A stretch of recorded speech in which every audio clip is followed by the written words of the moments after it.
کہ آپ نے ایک پیشنٹ تھا، اس کا آپریشن کیا تھا جس کا میدا منہ میں آیا ہوا تھا، وہ کیا بات تھی؟ اس کو کہتے ہیں ہائٹس ہرنیا. خوراک کی نالی ہوتی ہے، خوراک کی نالی جہاں پہ ختم ہوتی ہے وہاں پہ اسٹمک شروع ہو جاتا ہے. میدا جو ہے پیٹ کے اندر ہے، ٹھیک ہے، اور چھاتی اور پیٹ کے درمیان میں عام سی جھلی ہے جس کو ڈایافرام کہتے ہیں. ٹھیک ہے، اس کا منہ ایک خاص اینگل میں رہتا ہے تاکہ جو میدے کے اندر جو تیزاب بن رہا ہوتا ہے، ایسڈ بن رہا ہوتا ہے، وہ میدے کے اندر ہے، باہر کی طرف نہ آئے. جو وہ ڈایافرام ہے اس کی اوپننگ بڑھ جاتی ہے تو میدا وہاں سے سلپ کر کے اوپر چلا جاتا ہے. اچھا، ٹھیک ہے، جب اوپر جائے گا تو ایسڈ تھوڑا سا ریفلکس ہوتا ہے.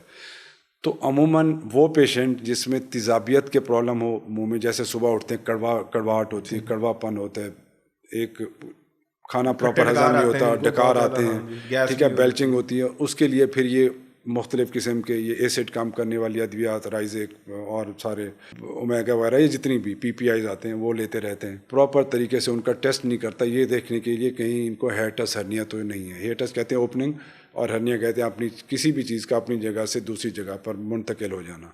ٹھیک ہے، تو سٹمک ان پیشنٹس کے بعض اوقات اوپر آئے ہوتے ہیں، اس کی وجہ سے ان کو وامٹ بھی ہو رہی ہوتی ہے، ان کا ویٹ بھی لاس ہو رہا ہوتا ہے، ان کے منہ میں کڑواہٹ بھی ہوتی ہے. باقی دوائیاں کھا کھا کے جب اینڈ سٹیج ہو جاتی ہے پھر آتے ہیں کہ آپ دیکھیں کیا وجہ ہے.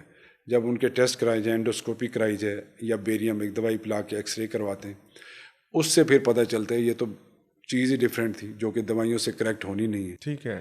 تو اس لیے اس طرح کی اگر شکایات ہوں تو کائنڈلی اپنے کسی پراپر ڈاکٹر سے لازمی رجوع کریں.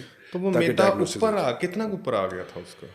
یہ چیسٹ کے اوپر تک، یہ میدے جو پیٹ کے نکل کے، ہاں چیسٹ کے اوپر تک، یہاں تک ہے، جہاں پہ چیسٹ اوپر تک آ گیا، یعنی کہ گلے سے سیدھا نیچے میدا. ہاں گلے سے تھوڑا سا اینڈوسکوپی ڈالیں تو روٹیٹ ہو کے تو اوپر آیا ہوا تھا، روٹیٹ گھوم کے اس طرح. تو ویسے سننے میں سر بڑا عجیب لگتا ہے، مطلب بندہ کسی کو بولے یار یہ آپ یہ اگر چیزیں استعمال کریں گے، اگر آپ کو یہ مسئلہ، تو میدا بھی منہ میں نہ کہیں آ جائے آپ کا. تو وہ سننے میں بھی تھوڑا سا عجیب لگتا ہے، کیونکہ جب آپ بات کر رہے تھے آپ نے کہا تھا وہ بندے کا تقریباً اس کا اسٹمک ہی اس کے منہ کے قریب آیا ہوا تھا. تو میں بڑا حیران ہوا، میں نے کہا یار سر سے پوچھوں گا کہ یہ کیا واقعہ تھا.